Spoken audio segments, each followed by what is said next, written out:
बिस्मिल्लाहिर्रहमानिर्रहीम। अस्सलामुअलैकुम। आपको अपने चैनल मैथ स्लाइड्स पर खुश आमदीद कहते हैं। आज की वीडियो में हम एक्सरसाइज 6.2 को सॉल्व करेंगे, लेकिन सबसे पहले सीखेंगे इसके कुछ बुनियादी कॉन्सेप्ट। हमारा पहला कॉन्सेप्ट है वेक्टर एडिशन एंड सब्ट्रैक्शन। अगर हमारे पास दो वेक्टर्स ए और बी दिए गए हैं तो उनको ऐड या सब्ट्रैक्ट कैसे किया जाता है। बहुत ही सिंपल तरीका है। वेक्टर ए का कंपोनेंट्स हमारे पास हैं a1 और a2। इसी तरह वेक्टर बी के कंपोनेंट्स हैं b1 और b2। यहाँ a1 और b1 हमारे i कंपोनेंट्स हैं, जबकि a2 और b2 हमारे j कंपोनेंट्स हैं। तो जब हम इन दोनों वेक्टर्स को ऐड करेंगे तो उनके i कंपोनेंट्स आपस में ऐड होंगे और j कंपोनेंट्स अलग से आपस में ऐड हो जाएंगे। बिल्कुल इसी तरीके से जब इन दोनों वेक्टर्स को सब्ट्रैक्ट किया जाएगा, यानी वेक्टर ए में से वेक्टर बी को माइनस करेंगे, तो वेक्टर ए के आई कंपोनेंट में से वेक्टर बी का आई कंपोनेंट माइनस होगा, a1 माइनस b1, और जे कंपोनेंट में से भी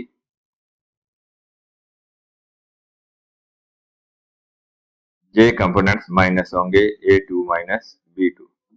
सादा अल्फाज में हम ये कह सकते हैं कि ऐड या सब्ट्रैक्ट करते वक्त आई कंपोनेंट्स आपस में सॉल्व होंगे और जे कंपोनेंट्स आपस में।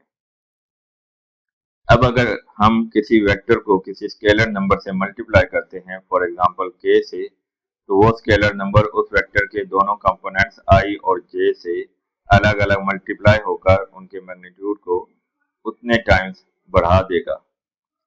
नेक्स्ट है हमारे पास वेक्टर का मैग्नीट्यूड मालूम करना। अगर वेक्टर a1i प्लस a2j हो तो उसका मैग्नीट्यूड फाइंड करने का फार्मूला है a1 का स्क्वायर प्लस a2 का स्क्वायर और इस पूरे का स्क्वायर रूट। अगर एक से ज्यादा वेक्टर प्लस या माइनस हो रहे हों तो पहले हम उन्हें सिंप्लीफाई करके एक सिंगल वेक्टर बनाएंगे और एंड पर उसका मैग्नीट्यूड फाइंड करेंगे इसी फार्मूला के जरिए। अगर हमारे पास दो वेक्टर इस तरह दी गए हों कि उनके दरमियान इक्वल का साइन हो, तो वो सिर्फ और सिर्फ उस सूरत में बराबर हो सकते हैं अगर उन दोनों के आई कंपोनेंट्स आपस में इक्वल हों और उनके जे कंपोनेंट्स भी आपस में इक्वल हों।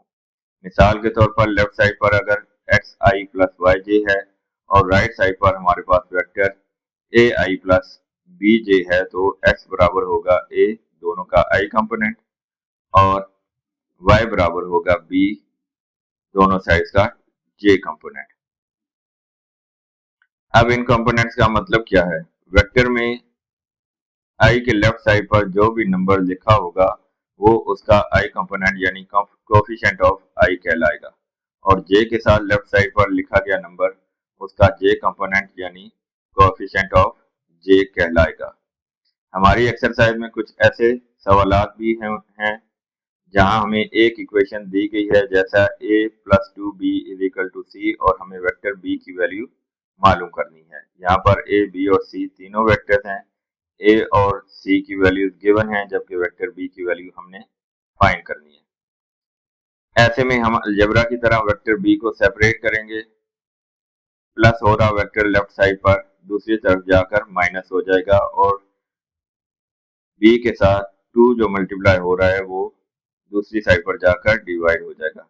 इस तरह सिंप्लीफाई करने के बाद हमें n पर वेक्टर की वैल्यूज पुट करके आसानी से b की वैल्यू मालूम हो जाएगी। b इज इक्वल टू हो जाएगा हमारे पास c minus a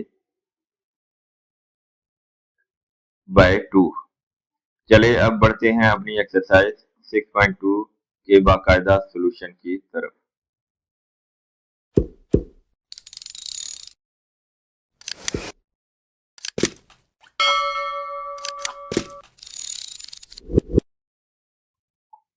question number 1, if a is equal to 7i minus 3j and b is equal to I plus 5j, find the following vectors। Part A में हमने इन दो vectors को plus करना है, इन दोनों की वैल्यू दी हुई है हमें। तो देखें, सबसे पहले स्टेप में हम इन दोनों को ए वेक्टर और बी वेक्टर की जगह ब्रैकेट्स के अंदर उनकी आई और जे कंपोनेंट की सूरत में उन्हें कंपोनेंट फॉर्म में लिख देंगे। वेक्टर ए हमारे पास है 7i माइनस 3j, जबकि वेक्टर बी है i plus 5j। Second step में हम ब्रैकेट्स ओपन करेंगे, क्योंकि दोनों ब्रैकेट्स के दरमियान प्लस का साइन है तो सिंपली ये ओपन हो जाएंगे, दरमियान में कोई साइन चेंज नहीं होगा। अब नेक्स्ट स्टेप में हम आई कंपोनेंट्स को अलग कर देंगे, एक ब्रैकेट के अंदर कंबाइन करेंगे 7i प्लस 1i। इसी तरह j वाले कंपोनेंट्स -3 और प्लस 5j को सेकंड ब्रैकेट में कंबाइन कर लेंगे। तो अब आपको पता है कि आई वाले कंपोनेंट सिर्फ अपने आप के साथ ऐड या सब्ट्रैक्ट होते हैं, और इसी तरह जे कंपोनेंट्स आपस में प्लस या माइनस होते हैं, तो इन्हें अलग अलग सॉल्व कर लेंगे। 7 प्लस 1 8i और 5 माइनस 3 2j। ये हमारा फाइनल आंसर आ गया 8i plus 2j a plus b is equal to 8i plus 2j। Part 2 में हमने a प्लस 3b मालूम करना है। तो सबसे पहले इनकी वैल्यूज पुट करेंगे। a की जगह 7i माइनस 3j आ गया, जबकि b सेकंड ब्रैकेट में i प्लस 5j है और उसके साथ 3 मल्टीप्लाई भी हो रहा है। ब्रैकेट के बाहर जो 3 है वो ब्रैकेट के हर नंबर i के साथ भी मल्टीप्लाई होगा और 5j के साथ भी मल्टीप्लाई होगा, तो हमारे पास आ जाएगा 3i plus 15j। First bracket as it is open हो जाएगी। सेम मेथड से i वाले कंपोनेंट्स को कंबाइन करके एक ब्रैकेट में लिखेंगे और j वाले कंपोनेंट्स को सेकंड ब्रैकेट में। 7 प्लस 3 10i और 15 माइनस 3 12j हो जाएगा। पार्ट 3 में हमने 3a प्लस हाफ b की वैल्यू फाइंड करनी है।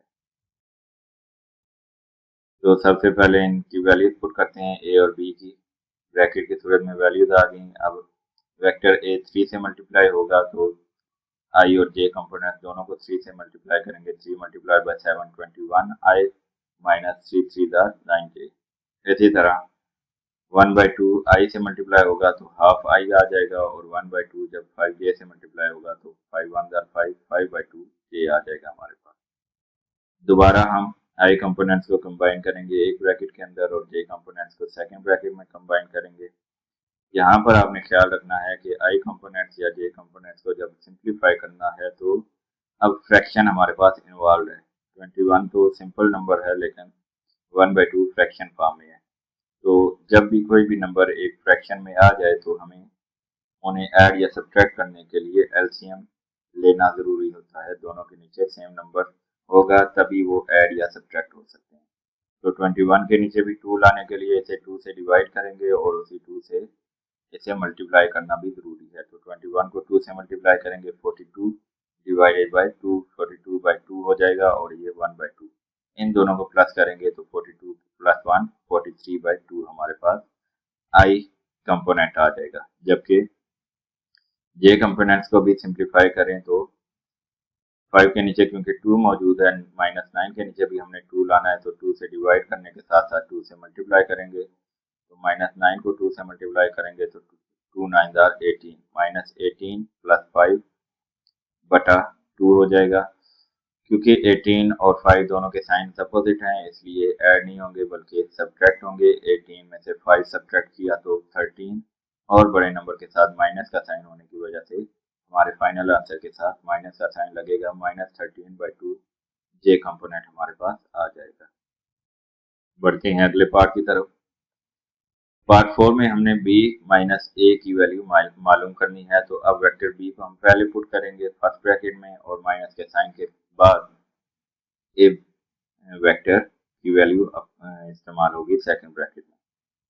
जब ब्रैकेट को ओपन करेंगे तो यहाँ पर आपने ये ख्याल रखना है कि क्योंकि सेकंड ब्रैकेट से पहले माइनस का साइन है, तो ये माइनस का साइन जब ब्रैकेट ओपन होगी तो सेकंड ब्रैकेट के दोनों नंबर के साइन को चेंज कर देगा। 7i के साथ प्लस का साइन था, ये कन्वर्ट होकर माइनस का साइन बन जाएगा, जबकि माइनस का साइन प्लस में तब्दील हो जाएगा। फिर हम i कंपोनेंट्स को कंबाइन करेंगे पहली ब्रैकेट में और j कंपोनेंट्स को सेकंड ब्रैकेट में। 1 माइनस 7 माइनस 6i और 5 प्लस 3 8j हमारा फाइनल आंसर आ गया। पार्ट 5 में हमें 4b माइनस 5a की वैल्यू फाइंड करनी है। तो वेक्टर बी को 4 से मल्टीप्लाई करेंगे, जबकि वेक्टर ए को -5 से मल्टीप्लाई हमने करना है।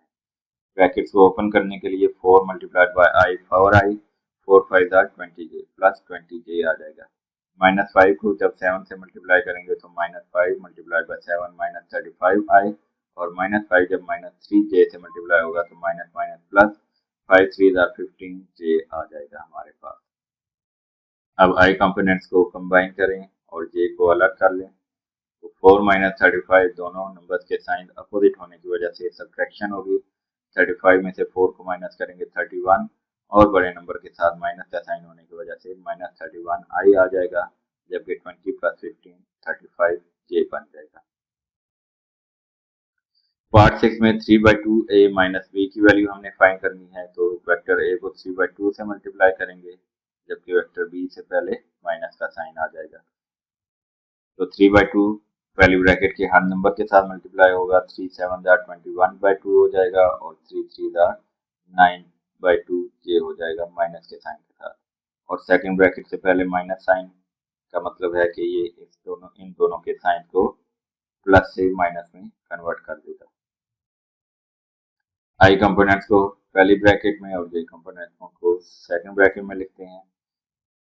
अगेन फ्रैक्शन को सब्ट्रैक्ट करना है हमने एक सिंपल नंबर से, तो 1 के नीचे भी हमारे पास 2 होना जरूरी है। तो जब 1 को 2 से डिवाइड करेंगे तो उसे 2 से मल्टीप्लाई करेंगे, तो 2 1 2 हमारे पास ऊपर हो जाएगा। 21 में से 2 माइनस करेंगे 19/2 आई हमारा कंपोनेंट आ जाएगा, जबकि 5 के नीचे 2 लाने के लिए 2 से इसे डिवाइड और 2 से मल्टीप्लाई करेंगे। 5 2 10 आ जाएगा।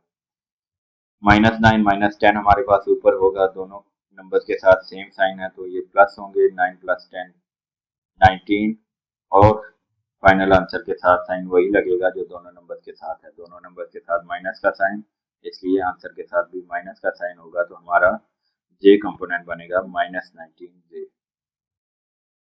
19/2 आई -19/2 j। ये हमारा क्वेश्चन नंबर 1 मुकम्मल हुआ। अब क्वेश्चन 2 में देखें। If a is equal to 6i minus j, b is equal to I plus 5j, and c is equal to 3i plus 5j, find the magnitudes। b minus c vector का हमने magnitude find करना है। a, b और c तीन vector हमें given है। जब भी हमें इस तरह एक से ज्यादा वेक्टर दिए गए होंगे और उनको प्लस माइनस या मल्टीप्लाई करने के बाद हमने मैग्नीट्यूड फाइंड करना है, तो याद रखना है आपने कि पहले हम इनकी कंपोनेंट फॉर्म में इसी का आंसर हासिल करेंगे, और जब कंपोनेंट फॉर्म में आई और जे कंपोनेंट की सूरत में हमारे पास वेक्टर आ जाएगा तो फिर हम उसका मैग्नीट्यूड फाइंड करेंगे। सबसे पहले b माइनस सी मालूम करते हैं। b और c की वैल्यूज पुट की हमने ब्रैकेट्स के अंदर, ब्रैकेट को ओपन किया, सेकंड ब्रैकेट माइनस के साइन की वजह से दोनों साइन इसके चेंज हो गए। आई कंपोनेंट्स को फर्स्ट ब्रैकेट में और जे को कंपोनेंट्स को सेकंड ब्रैकेट में कंबाइन किया। 1 - 3 - 2i प्लस 5 - 5 0j आ जाएगा। यहाँ पर आपने ये देखना है कि हमारा आई कंपोनेंट, ये जो b माइनस सी वेक्टर हमें हासिल हुआ है, इसका आई कंपोनेंट -2 है और j कंपोनेंट 0 है। ये दोनों आई कंपोनेंट और j कंपोनेंट की वैल्यूज अब हम इस्तेमाल करेंगे b माइनस सी वेक्टर का मैग्नीट्यूड फाइंड करते हुए। जैसा कि पहले आप पढ़ चुके हैं कि किसी भी वेक्टर का मैग्नीट्यूड फाइंड किया जाता है उसके आई और जे कंपोनेंट्स के स्केयर्स को ऐड करने से, और एडिशन का जो आंसर आता है उसका स्क्वायर रूट एंड पे लिया जाता है। तो आई कंपोनेंट -2 का स्क्वायर आ गया और जे कंपोनेंट 0 होने की वजह से 0 का स्क्वायर आ गया। -2 का स्क्वायर 4, माइनस माइनस प्लस 2 2 4, और 0 का स्क्वायर 0 ही होगा, तो वो लिखने की जरूरत नहीं है। तो हमारे पास आ गया 4√। 4 का स्क्वायर रूट सिंपल है 2, तो b माइनस सी वेक्टर का मैग्नीट्यूड हमारे पास आ गया 2। जब हम किसी नंबर का स्क्वायर रूट लेते हैं तो उसके साथ प्लस माइनस दोनों साइन आते हैं, लेकिन हम यहाँ पर सिर्फ और सिर्फ प्लस का साइन इसलिए मेंशन कर रहे हैं क्योंकि ये एक वेक्टर का मैग्नीट्यूड है, और वेक्टर का मैग्नीट्यूड मीन्स कि ये वेक्टर की लंबाई है, और लंबाई हमेशा पॉजिटिव में दी जाती है। सेकेंड पार्ट में हमें a - 2b plus c vector का मैग्नीट्यूड फाइंड करना है। तो सबसे पहले हम a - 2b plus c vector को फाइंड करेंगे। ब्रैकेट में वैल्यूज पुट की, बी वेक्टर के साथ -2 को मल्टीप्लाई करेंगे। मल्टीप्लिकेशन और सब्ट्रैक्शन, ब्रैकेट्स को ओपन करना बिल्कुल सिंपल स्टेप्स हैं। -2 को i से मल्टीप्लाई किया -2i, और 5 j के साथ जब -2 को मल्टीप्लाई करेंगे तो माइनस प्लस माइनस 2 5 10। पहली ब्रैकेट और तीसरी ब्रैकेट के नंबर एज इट इज आ गए, उनमें कोई चेंज नहीं हुआ।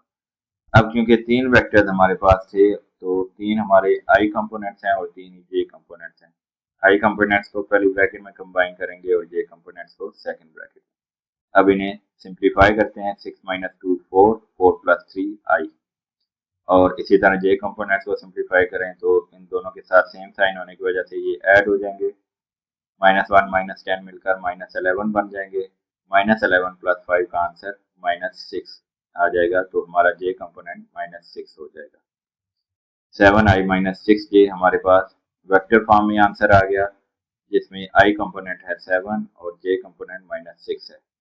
इन दोनों की वैल्यूज मैग्नीट्यूड के फार्मूले में पुट करेंगे तो 7 का स्क्वायर प्लस -6 का स्क्वायर, 7 का स्क्वायर 49 और -6 का स्क्वायर 36। 49 प्लस 36 करेंगे तो 85, 85 का स्क्वायर रूट, क्योंकि 85 एक परफेक्ट स्क्वायर नहीं है तो इसे हम as it is square root की फॉर्म में ही फाइनल आंसर लिख देंगे। हमारा फाइनल आंसर बना 85 स्क्वायर रूट। पार्ट 3 में हमें c - b - a वेक्टर का मैग्नीट्यूड फाइंड करना है। सबसे पहले c, b और a की जगह उनकी वैल्यूज लिखते हैं। ब्रैकेट्स को ओपन करने के लिए जो नेगेटिव नंबर हैं के बाहर ब्रैकेट आ रही हैं उनके साइंस चेंज हो जाएंगे। i कंपोनेंट्स को फर्स्ट ब्रैकेट में कंबाइन किया और j कंपोनेंट्स को सेकंड ब्रैकेट में कंबाइन कर लिया। 3 - 1 2, 2 - 6 -4i, 5 - 5 0 + 1 1j। तो हमारे पास वेक्टर फॉर्म में आ गया -4i + j, यानी कि j कंपोनेंट हमारे पास 1 है और i कंपोनेंट -4 है। ये दोनों वैल्यूज मैग्नीट्यूड के फार्मूले में पुट करेंगे।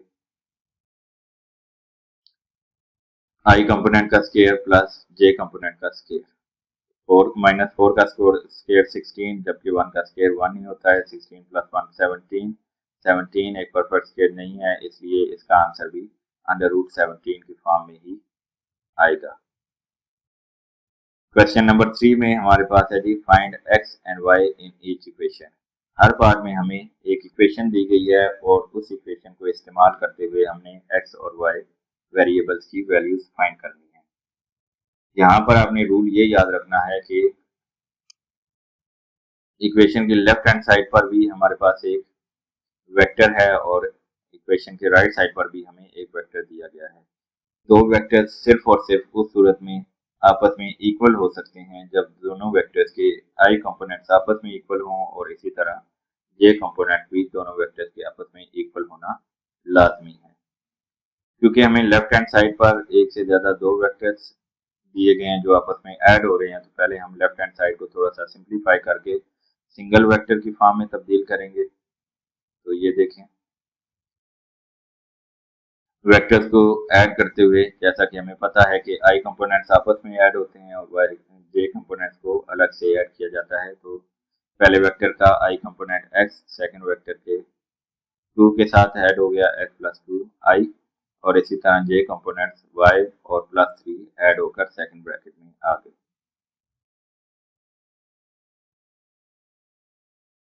अब देखें हमारे पास जो लेफ्ट हैंड साइड की वेक्टर आया है उसका i कंपोनेंट x + 2 के इक्वल आ गया और j कंपोनेंट y + 3 के इक्वल आ गया।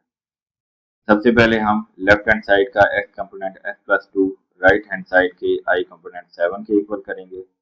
अब x + 2 = 7 हमारे पास इक्वेशन आ गई। x की वैल्यू हमें फाइंड करनी है, इसलिए x को अलग करना है।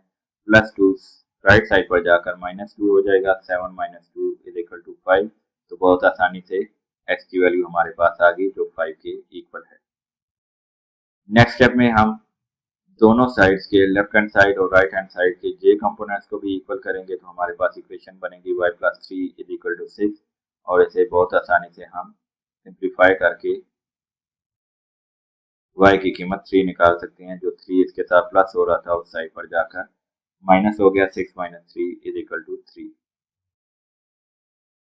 नेक्स्ट पार्ट में अगेन हमें दो वेक्टर्स लेफ्ट हैंड साइड पर दिए गए हैं जो एक single vector right hand side के इक्वल हैं। तो पहले हम लेफ्ट हैंड साइड को थोड़ा सा सिंप्लीफाई करके आई और जे कंपोनेंट्स को अलग अलग कर लेते हैं। तो यहाँ पर देखें, पहले वेक्टर का आई कंपोनेंट एक्स और दूसरे वेक्टर का आई कंपोनेंट 3, ये दोनों ऐड हो गए पहली ब्रैकेट में, और जे कंपोनेंट पहले वेक्टर का -5 सेकंड वेक्टर के 5 के साथ ऐड हो गया। अब यहाँ पर एक स्टेप मजीद इस तरह हो गया, क्योंकि जे वेक्टर्स अगर देखें तो दोनों नंबर्स हैं, ये सिंप्लीफाई हो सकते हैं। 5 - 5 = 0, जे हमारे पास आ गया। तो लेफ्ट हैंड साइड का हमारे पास आई कंपोनेंट है x+3, जबकि जे कंपोनेंट 0 के इक्वल आ गया। अब इन्हें बारी बारी इक्वेट करेंगे राइट हैंड साइड के आई कंपोनेंट्स और जे कंपोनेंट्स के साथ। तो सबसे पहले आई कंपोनेंट को कंबाइन किया तो लेफ्ट हैंड साइड का x+3 राइट हैंड साइड के -8 के इक्वल आ गया। +3 राइट साइड पर जाकर -3, -8 -3 मिलकर -11 बन गए। अब जे कंपोनेंट्स को कंपेयर करते हैं, इक्वेट करते हैं। तो लेफ्ट हैंड साइड का जे कंपोनेंट 0 और राइट हैंड साइड का जे कंपोनेंट y है, तो यहाँ से डायरेक्टली हमारे पास y की वैल्यू 0 आ गई। Part 3 again left hand side पर दो वेक्टर्स हैं, इनके i और j कंपोनेंट्स को अलग अलग कर देंगे। तो y -5 हमारा i कंपोनेंट बना। इस i कंपोनेंट को राइट हैंड साइड के i कंपोनेंट 9 के इक्वल कर देंगे। तो -5 राइट साइड पर जाकर +5 हो गया। 9 + 5 = 14, y की वैल्यू हमारे पास 14 आ गई। अब j कंपोनेंट 3 + 2x को राइट हैंड साइड के कंपोनेंट 7 के इक्वल कर देंगे। सेकेंड इक्वेशन हमें मिल जाएगी 3 + 2x = 7। यहाँ से x की वैल्यू फाइंड करने के लिए पहले 3 को उस साइड पर मूव करेंगे, तो 7 - 3 4 हो जाएगा। 2x = 4 और x के साथ जो 2 मल्टीप्लाई हो रहा है राइट साइड पर जाकर डिवाइड होगा। 4 को जब 2 पे डिवाइड करेंगे तो आंसर हमारा आ जाएगा x = 2। क्वेश्चन नंबर 4 है हमारे पास, if a = I + 3j, c = 2i + j and a + 2b = c, find magnitude of vector b। तो पहले हम सवाल को डिटेल से समझ लेते हैं, अच्छे तरीके से समझ लेते हैं, फिर हम इसका सोल्यूशन स्टार्ट करते हैं। असल में हमारे पास यहाँ पर तीन वेक्टर्स हैं a, b और c, जिनमें से दो वेक्टर्स a और c की वैल्यूज दी गई हैं, जबकि b वेक्टर की वैल्यू हमने खुद फाइंड करनी है। असल में तो उसका मैग्नीट्यूड हमने मालूम करना है, लेकिन मैग्नीट्यूड तब तक नहीं मालूम हो सकता जब तक हम उसका वेक्टर को मालूम नहीं कर लेते। b को मालूम करने के लिए हमें एक इक्वेशन दी गई है कि a + 2b = c। इस इक्वेशन को हम इस्तेमाल करेंगे बी वेक्टर को फाइंड करने के लिए। किस तरह? सबसे पहले हमने इक्वेशन लिखी जो हमें क्वेश्चन में दी गई है, a + 2b = c। तो वेक्टर b हमने क्योंकि मालूम करना है, तो इसे हम अलग करेंगे लेफ्ट हैंड साइड पर। लेफ्ट हैंड साइड पर जो 2b के साथ a प्लस हो रहा है, राइट साइड पर जाकर माइनस हो जाएगा, और फिर b के साथ जो 2 मल्टीप्लाई हो रहा है वो भी राइट साइड पर जाकर c - a के साथ डिवाइड हो जाएगा। बल्कि पहले स्टेप में हमें c - a ही हमने मालूम कर लिया 2b की वैल्यू फाइंड करने के लिए। तो वेक्टर c में से वेक्टर a को माइनस करेंगे, ब्रैकेट्स को ओपन करेंगे तो सेकंड ब्रैकेट के साइंस चेंज हो जाएंगे। i कंपोनेंट्स को अलग कंबाइन किया और j कंपोनेंट्स को सिंप्लीफाई अलग ब्रैकेट में करेंगे। 2 - 1 1i + 1 - 3 - 2j। तो 2b हमारे पास आ गया i - 2j। हमें क्योंकि b की वैल्यू चाहिए, तो उसके साथ जो 2 मल्टीप्लाई हो रहा था राइट साइड पर जाकर डिवाइड होगा। अब ये जो डिवाइड होने वाला नंबर है, ये आई कंपोनेंट और जे कंपोनेंट दोनों के साथ अलग अलग डिवाइड हो जाएगा। तो आई कंपोनेंट हमारे पास बन जाएगा 1/2 आई, और जे कंपोनेंट क्योंकि 2 से डिवाइड होगा तो ये 1 बन गया, और माइनस के साइन के साथ तो -1 जे हमारा सेकंड कंपोनेंट बन गया।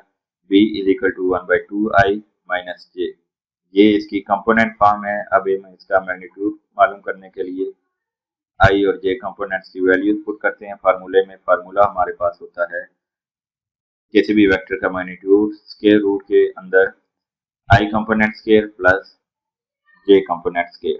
आई और जे कंपोनेंट्स की वैल्यूज हमने पुट कर दी, 1 का स्केयर 1 और 2 का स्केयर 4, जबकि -1 का स्केयर 1 के इक्वल आ गया।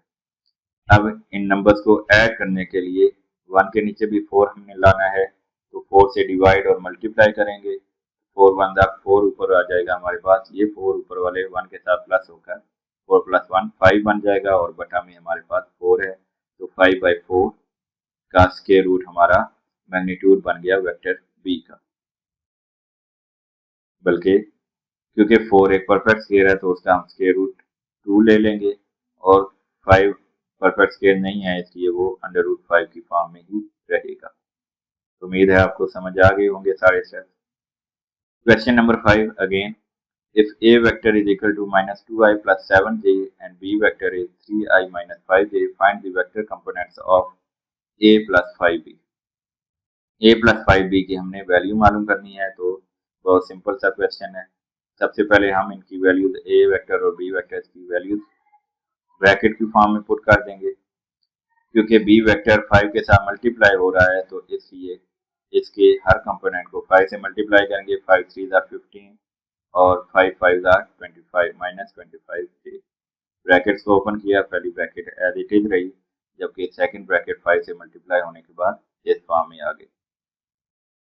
अब आई कंपोनेंट्स को कंबाइन करेंगे पहली ब्रैकेट में और जे के कंपोनेंट्स को सेकंड ब्रैकेट में। सिंप्लीफाई करते हैं, 15 - 2 13i और 7 - 25 -18 जे। 13i - 18 जे हमारे पास कंपोनेंट फॉर्म आ गई।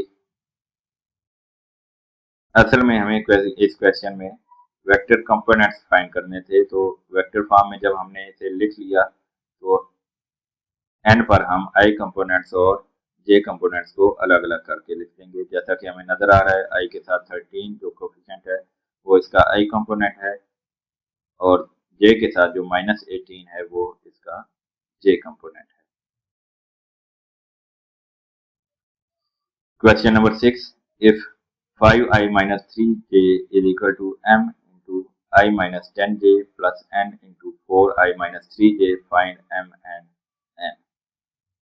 तो यहाँ पर भी क्योंकि असल में सिंप्लीफाई करने के बाद राइट हैंड साइड पर भी हमारे पास एक सिंगल वेक्टर आ जाएगा जो लेफ्ट हैंड साइड के वेक्टर के इक्वल है, तो सब इन्हें हम आई कंपोनेंट्स और जे कंपोनेंट्स को इक्वेट करके m और n की वैल्यूज फाइंड करेंगे। सबसे पहले हम राइट हैंड साइड को थोड़ा सा सिंप्लीफाई करते हैं।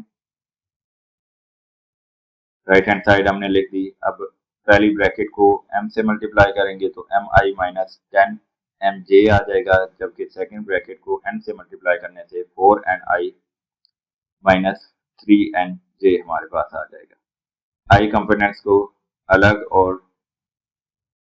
j कंपोनेंट्स को सेकंड ब्रैकेट में लिखेंगे, तो हमारे पास i कंपोनेंट बन गया m + 4n और j component -10m - 3n।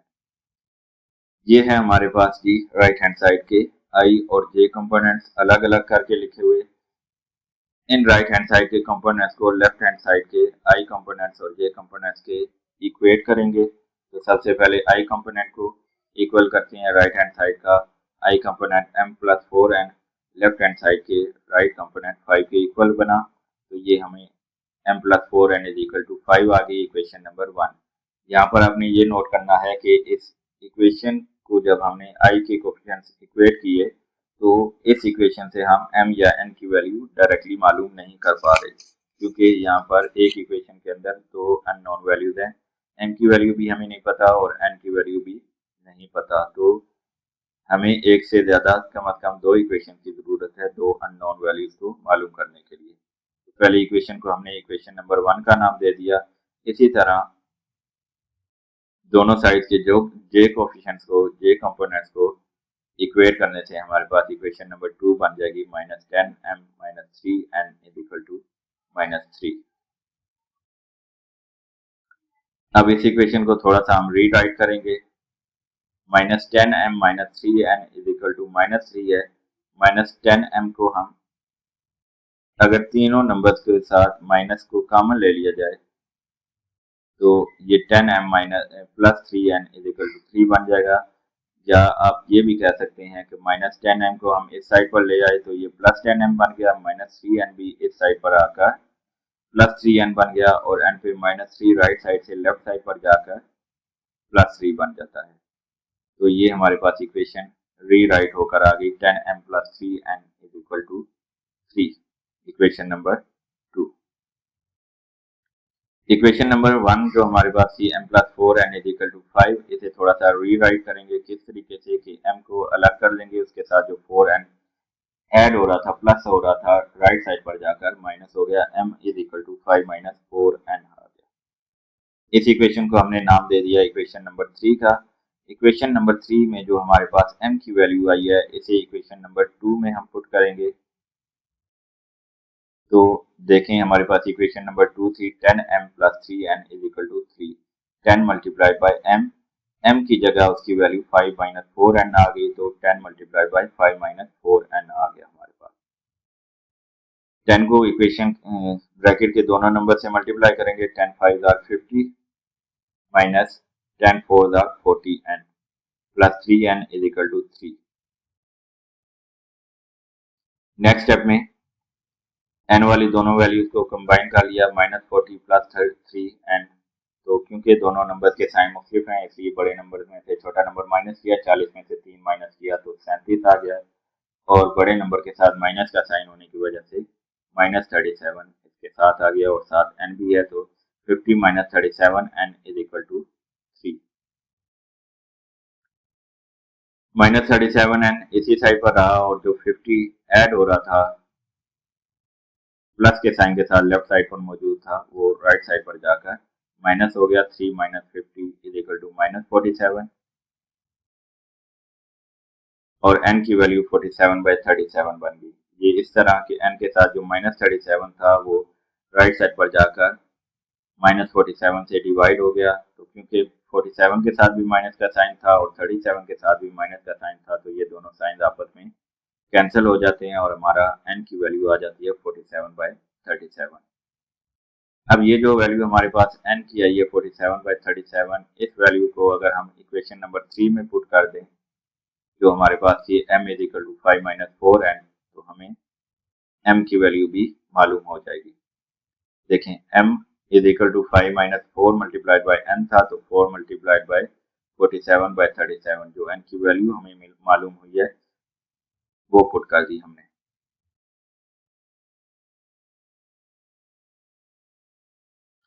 Next step को गौर से समझना है अपने फाइनल आंसर पे जाने से पहले। अब 4 को 47 से मल्टीप्लाई किया तो हमारे पास आ गया 188। ये माइनस हो रहा है 5 में से और बटा में है 37। तो जैसा कि पहले आपको बताया जा चुका है कि बटा वाले नंबर किसी दूसरे नंबर के साथ ऐड या सब्ट्रैक्ट नहीं हो सकते जब तक दोनों के नीचे सेम नंबर नहीं आएगा। तो 5 के नीचे भी हमने 37 लाना है, इसलिए हमें 5 को 37 से डिवाइड और मल्टीप्लाई करना पड़ेगा। डिवाइड किया तो नीचे 37 आ गया और जब 5 को हम 37 से मल्टीप्लाई करते हैं तो 185 हो जाता है। 185 माइनस 188 करते हैं तो 185 के साथ प्लस का साइन, 188 के साथ माइनस का साइन, अपोजिट साइन की वजह से बड़े में से छोटा नंबर माइनस हुआ। 188 में से 185 माइनस किया तो 3 आ गया हमारे पास ऊपर, और साइन वो लगेगा जो बड़े नंबर के साथ है, बड़े नंबर के साथ माइनस है, तो इसलिए -3/37 हमारे पास फाइनल आंसर आ गया। m की वैल्यू है -3/37 और n की वैल्यू है 47/37।